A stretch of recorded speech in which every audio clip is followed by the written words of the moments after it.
Assalamualaikum warahmatullahi wabarakatuh. Selamat siang pemirsa setia CNBC Indonesia. Apa kabar semua? A lot of familiar faces I saw in this ballroom of Suhana Hall. Apa kabar Bapak dan Ibu? Selamat datang di Special Dialogue bersama dengan Bapak Luhut Binsar Panjaitan. Apa kabar Pak Luhut? Baik-baik, saya baik-baik, sehat-sehat. Selalu semangat. Kalau mendengar paparan dari Pak Luhut, sepertinya saya juga langsung terpana Pak, karena Bapak Luhut always instilling the faith bahwa Indonesia bisa menjadi negara yang maju. Kenapa tidak? Tidak ada alasan kita untuk pesimis sekarang ini. Okay. Saya tidak lihat ada alasan ya, karena apa? Semua angka-angka yang ada menunjukkan itu bisa very doable gitu. Jadi ya kita harus optimis. Tinggal bagaimana kita supaya satu, kita kerjakan dengan detail, ya mestinya sih sangat baik. Kita berikan apresiasi yang luar biasa dulu terhadap Pak Luhut Binsar Panjaitan. Terima kasih banyak Pak atas komitmennya, kerja kerasnya. Pak, pertanyaan saya mungkin sebagai pembuka di Special Dialogue pada siang hari ini adalah, kita tahu Indonesia punya tujuan menuju menjadi Indonesia Emas 2045, negara yang maju. It's around 25 years from now, 21 years from now, 2024. Di acara Mind Dialogue ini dan juga sembari melihat ada begitu banyak challenge yang tadi Pak Luhut sempat paparkan, Pak Luhut, bagaimana Anda melihat industri pertambangan Indonesia bisa menjadi kunci utama Indonesia menjadi Indonesia Maju di 2045, knowing that there's a lot of challenge ahead? Sebenarnya bukan pertambangan aja, pertambangan satu hal yang menurut saya akan berikan kontribusi. Saya sudah singgung tadi, downstreaming kita tadi jadi nikel ore menjadi apa, stainless steel aja, baru stainless steel ya. Itu sudah bisa 38 miliar dolar tahun lalu, dan sampai nanti kepada mobil listrik dari baterainya dan seterusnya, itu kita bisa akan 70 miliar dolar pada tahun 2030. Dan ini angka yang menurut saya sangat bagus, dan itu yang membuat apa namanya ekonomi kita ini sekarang ini ya, relatif kuat. Tapi jangan lupa, saya tadi baru bicara sama Pak Fuad ini, dan saya tadi baru rapat di kantor. Ya ada satu proyek apa yang kita tidak pernah lihat, itu durian gitu loh. Durian itu kita punya ekspor sekarang, tadi baru saya dapat data, saya suruh cek lagi sekarang. Itu tuh kita ekspor 2,4 miliar dolar. Durian. Orang bilang, lihat loh durian gitu. Saya juga melihat begitu. Tapi setelah tadi kita rapat, kita lihat angka ini, wow, this number is a huge number. Ya. Jadi ini, ya, Tony, lu nggak menang sendiri loh. Jadi kalau kita serius nanganin, ini so kaya. Sekarang kita punya seaweed. Saya sampaikan Pak Prabowo, Pak Prabowo ini seaweed ini seperti nikel ore 10 tahun yang lalu. Seaweed itu kita yang terbesar di dunia dan kita yang terluas. Kita tidak punya typhoon, tidak punya huru hara di laut. Sepanjang tahun dia growing, setiap hari kita bisa harvest, setelah 34 hari kita bisa grow di situ apa lobster, kita bisa grow di situ ikan, kita bisa you name it, semua kita bisa grow di situ. Dan kita bisa bikin pupuk organik, kita bisa bikin makanan, kita bisa bikin tadi juga catch CO2, hampir semua, banyak sekali. Jadi this is also another potential $1 billion yang bisa kita dapat.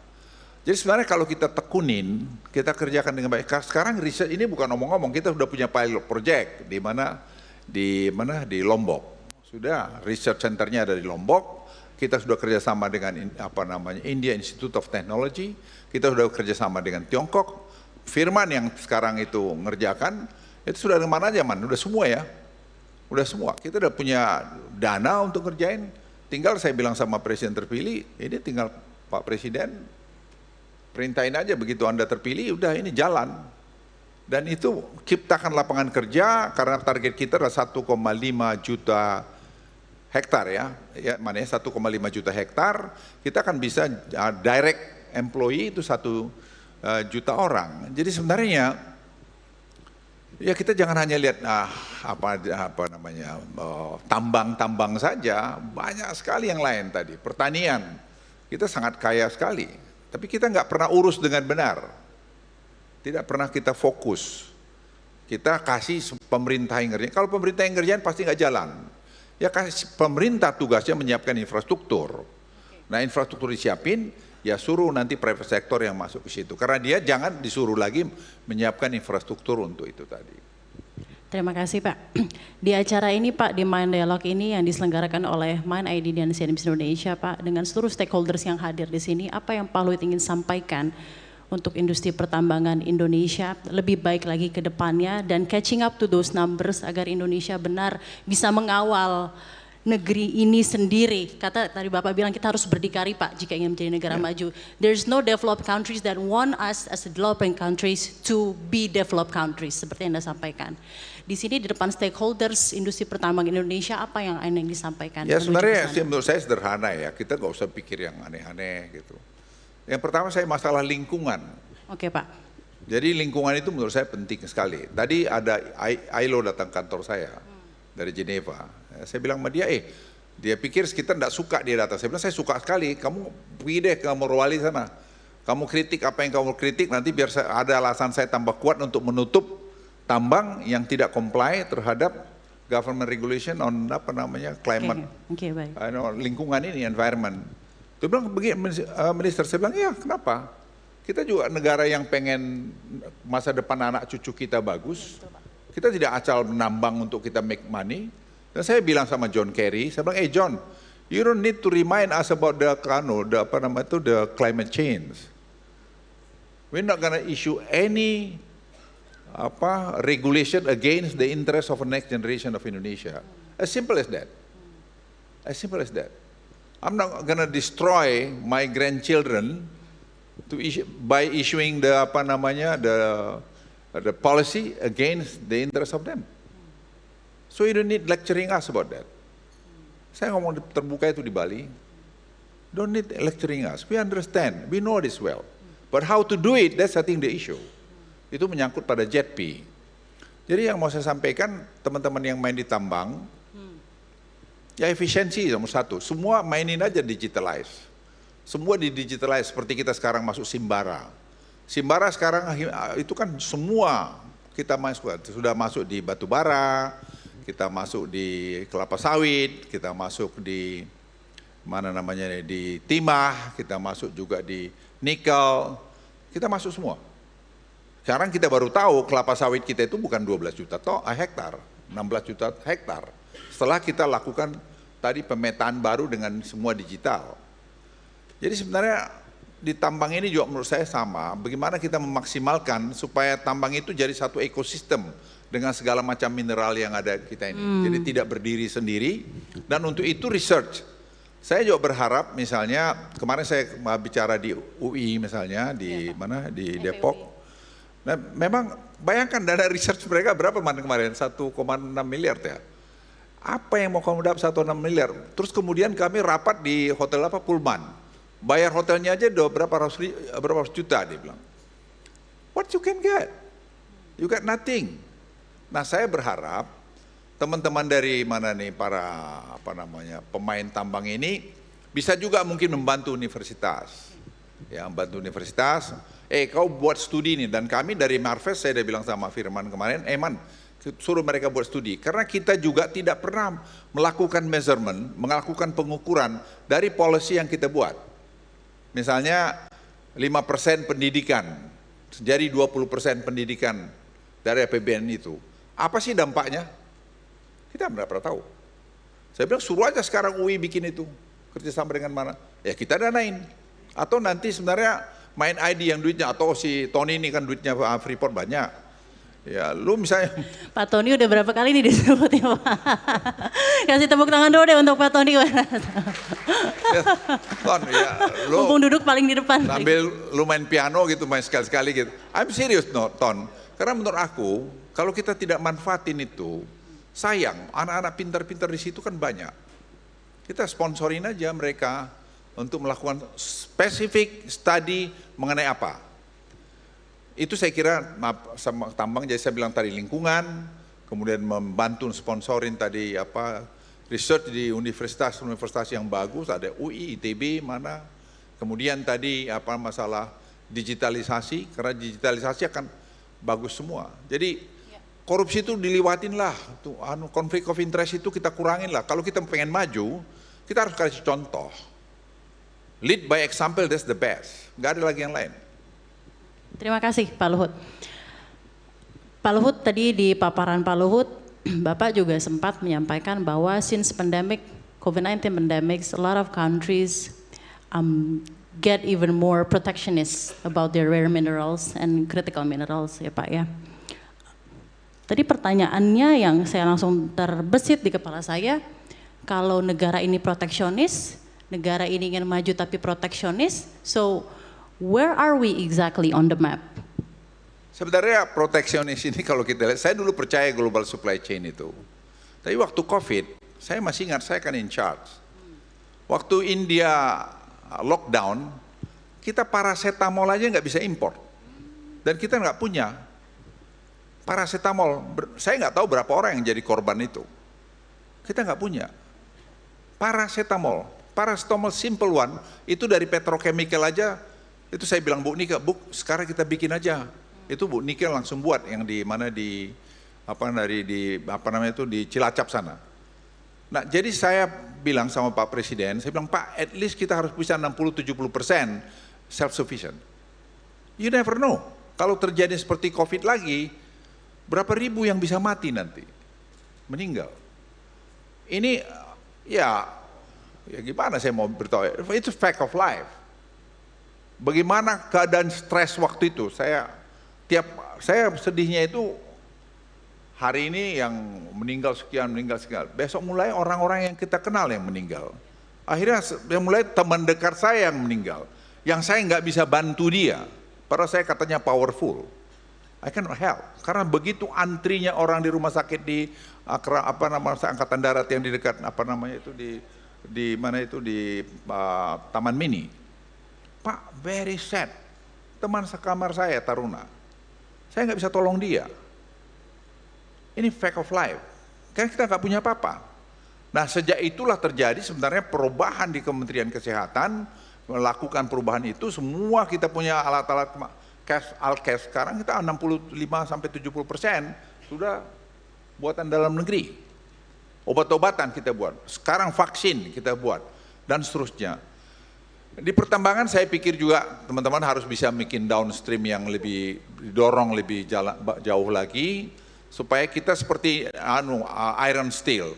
Sekarang iron steel bukan hanya pada lithium baterai segala macam, saya dorong sampai garpu, alat suntik, semua bikin. Saya bilang, kita kasih kamu kemarin saya di Tiongkok, kita kasih kamu special economic zone, bikin itu barang itu. Nanti ikutkan UKM-nya Indonesia. Bapak kemarin ketika Anda ke Tiongkok Pak, dan bertemu dengan Pak Menteri Wangi, dan juga Anda melihat betapa signifikannya budget yang dikerahkan untuk R&D di institusi-institusi pendidikan China, dan no wonder tadi Bapak juga bilang, whether you like it or not, Tiongkok ini memang paling terdepan Pak dalam EV dan lain-lain. Apa yang terbesit dalam benak Anda agar Indonesia bisa menjadi atau bisa menyamai kekuatan itu Pak? Kita punya potensi untuk itu kok. Tinggal sekarang pendidikan, saya senang bahwa Presiden terpilih punya program juga dengan SMA unggul, terus makan bergizi, dan sekarang lagi dikerjain teknis oleh Firman juga nih dengan timnya Pak Presiden terpilih, dan saya lihat sudah maju sekali. Orang bilang ini angka terus ambil 250 triliun, apanya 250 triliun itu angka kita mulai mungkin dengan 20 triliun bertahap sampai jalan, dan program ini sudah dijalankan di 93 negara, bukan hal yang aneh, dan ini saya kira sangat bagus. Banyak anak-anak kita yang tidak pernah minum makan daging atau telur, dengan programnya jadi dapat gizi. Dan di situ ada barcode-nya, saya lihat lagi bagus. Barcode-nya itu bisa di tiap hari berganti. Bisa misalnya today your meal consists of eggs on rice, and ini bahasa Inggris belajar lagi. Tanpa dia maju lagi satu program. Jadi saya pikir bagus. Orang takut nanti anggaran belanja kita nggak kuat. Sebenarnya bertahap, nggak ada masalahnya.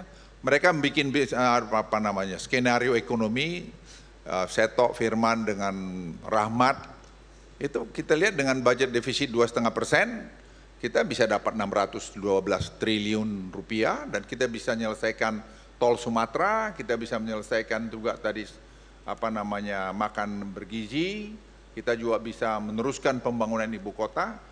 So what's the problem? Kita exercise itu. Jadi negara ini menurut saya kita tidak perlu khawatir, asal kita lola dengan baik, asal ya kita kurangin tadi kebocoran-kebocoran. Nanti sudah sesinggung dengan digitalisasi kita akan bisa kurangin secara signifikan mengenai kebocoran tadi itu. Jadi ICOR kita bisa membaik lagi. ICOR ya Pak ya, jadi governance dan tata kelola ya Pak ya. Pak Luhut, bagaimana Anda memandang hal-hal yang sudah dilakukan seperti Amerika melalui Inflation Reduction Act, lalu ada juga Europe yang menjegal Indonesia melalui WTO, kecaman keras dari IMF. This is related to what the developed countries has done to developing countries such as Indonesia, that they don't want us directly to be developed countries like them. Ya, tapi as we are striving to get there, apa yang bersama-sama harus dilakukan oleh seluruh stakeholders agar tekanan-tekanan dari luar bisa perlahan-lahan sirna, Pak? Sebenarnya seperti IMF, itu Kristalina kan teman baik saya. Ya saya telepon dia, saya bilang, Kristalina, what happened? What is your message? Something. Oh Pak Luhut apologize, sebenarnya itu mungkin. Sampai Firman ikut saya di Washington ya. Saya sampai diterima dia di kantornya dia jelaskan dengan anunya dia tidak begitu ceritanya. Tidak begitu ceritanya, Tidak Pak? begitu, Indonesia negara yang sangat bagus dibandingkan negara-negara lain, di antara G20 ini ekonomi paling bagus dan seterusnya. Jadi tidak benar itu. Saya juga berteman sangat baik dengan Presiden World Bank si Ajay, sama juga dia bilang your economy is very beautiful and we love very much with your segala macam polisinya itu. Jadi saya pikir nggak ada juga bahwa seperti Eropa bawa kita WTO, ya silakan kita lawan. Dia kaget juga kita lawan. Saya bilang kenapa kita nggak lawan, kita we have right also to survive. Saya ngomong keras, we have right also to survive. We are not fight for for nothing. Kita punya kan membantu kemiskinan, poverty, stunting. That's our program. How do you do it? Kalau kita nggak punya dapat nilai tambah dari sini. Jadi sebenarnya apa yang saya sampaikan, Indonesia we are on the right track sekarang ini.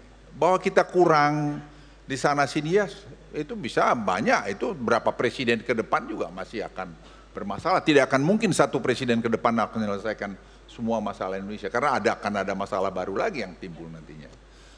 Jadi saya pikir peranan daripada pertambangan sangat penting, tapi jangan melupakan pertanian juga penting, lingkungan juga penting. Kita harus melihat secara holistik masalah ini. Kita berikan tepuk tangan dulu dan apresiasi yang luar biasa Pak terhadap Pak Luhut. Thank you so much Pak Luhut atas segala apa yang disampaikan Pak.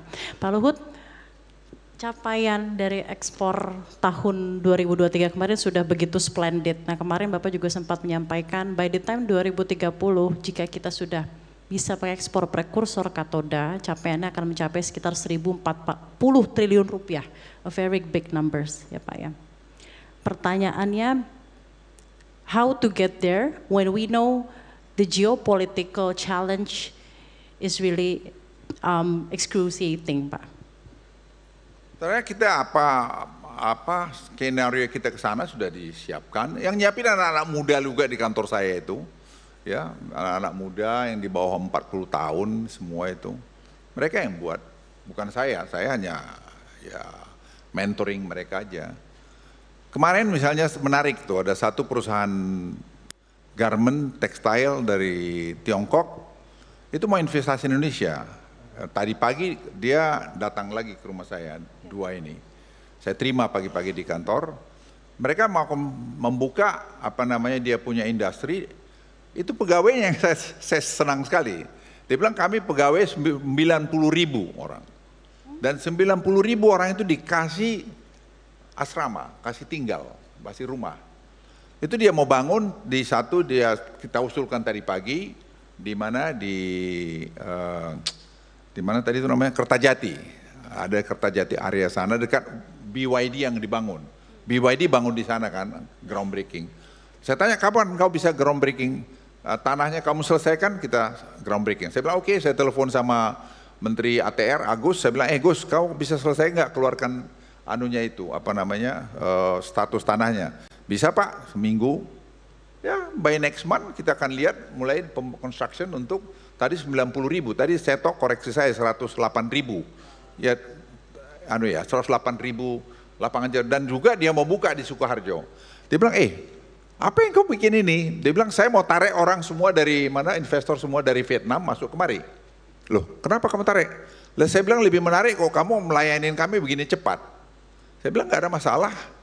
Pokoknya ada kau masalah, you can come to us and we'll fix it.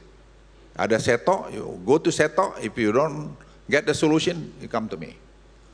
Jadi buat kita sekarang yang penting pejabat-pejabat pemimpin Republik ini responsif terhadap investor itu. Dan semua kita juga minta investasi yang berorientasi ekspor. Kalau kita mau tumbuh 6,5%, 7%, kita harus minta kepada investasi yang berorientasi pada ekspor. Ini dia ekspornya dia bisa sampai 18 billion US dollar.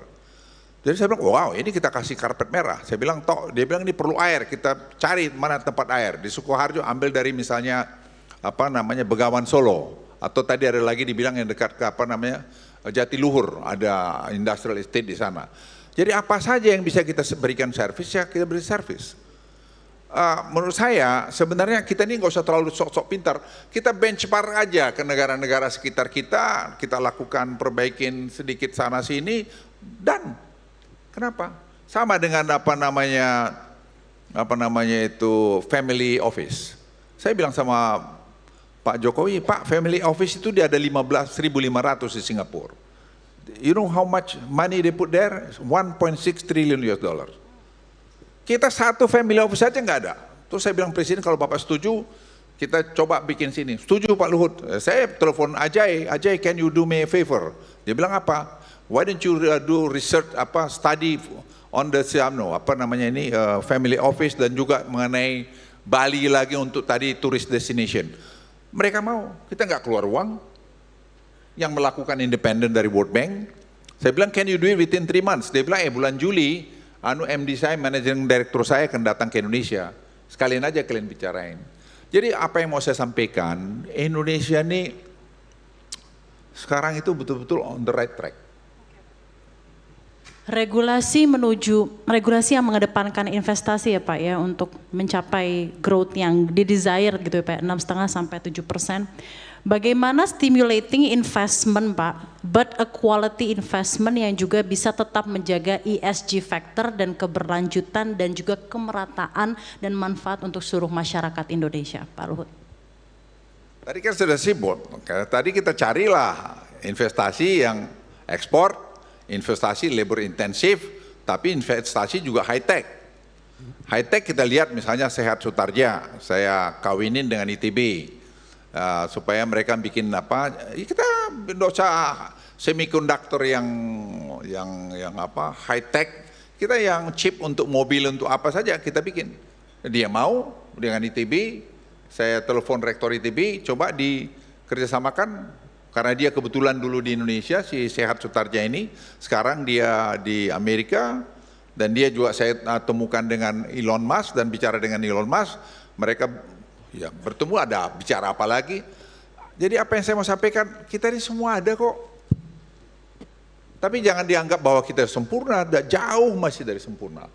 Masih banyak yang mau diperbaiki. Dan itu saya sampaikan juga pada Pak Presiden terpilih, dia minta pendapat saya, Pak ini semua bagus, nggak ada yang bahwa belum sempurna, yes masih jauh. Masih jauh, dan itu perlukan kerja keras, perlukan teamwork. Dan pakailah anak-anak muda, banyak anak-anak muda yang hebat-hebat kok. Karena merubah ini, menyesuaikan, mengharmonisasi regulasi ini tidak pekerjaan mudah. Banyak omong pikir kalau perintah satu jalan. Nanti dulu itu saya bilang tadi, perintah Pak Jokowi tadi mengenai listrik Wutung itu, Itu 23 Juli tahun lalu.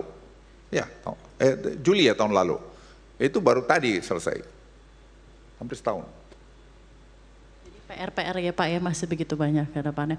Bapak, as a closing statement to our special dialogue this morning, this afternoon, sebenarnya saya hanya ingin Bapak menyampaikan pesan khusus Pak, untuk penerus nanti di pemerintahan Bapak Prabowo Subianto, related to spesifik mengenai industri pertambangan Indonesia untuk menggapai Indonesia maju, dan ketika Bapak mau look back sepak terjang Anda Pak atas segala kerja keras yang Anda telah berikan untuk Indonesia, Pak Luhut, terutama ya kita anak muda Pak dan penerus-penerus Bapak di sini, apa yang benar-benar bisa menjadi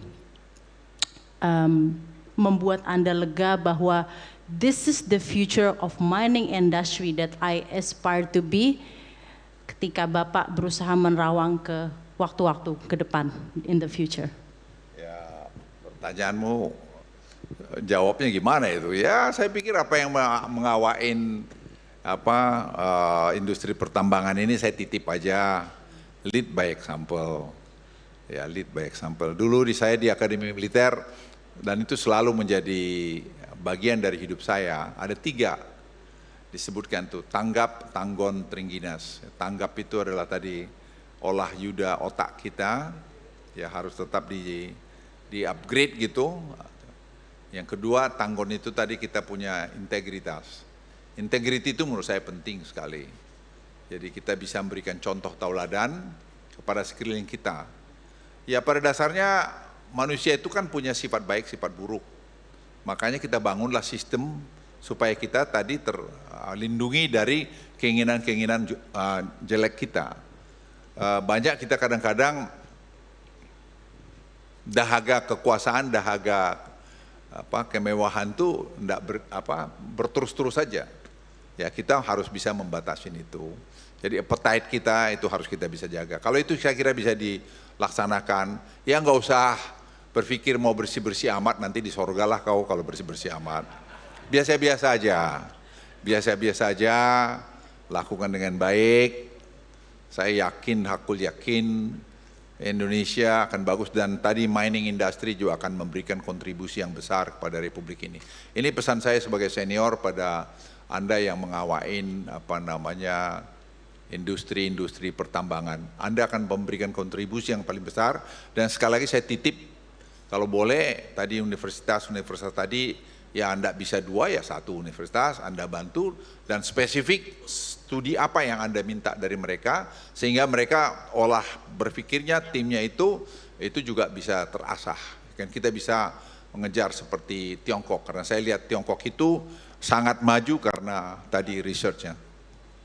Kita berikan apresiasi yang luar biasa, tepuk tangan yang meriah untuk Kemenko Marves Republik Indonesia, Bapak Luhut Binsar Panjaitan. Bapak terima kasih banyak atas waktunya bersama kami di Mind Dialogue. Pak Luhut, selalu senang berdialog dengan Bapak, sehat dan sukses selalu. Terima kasih Bapak.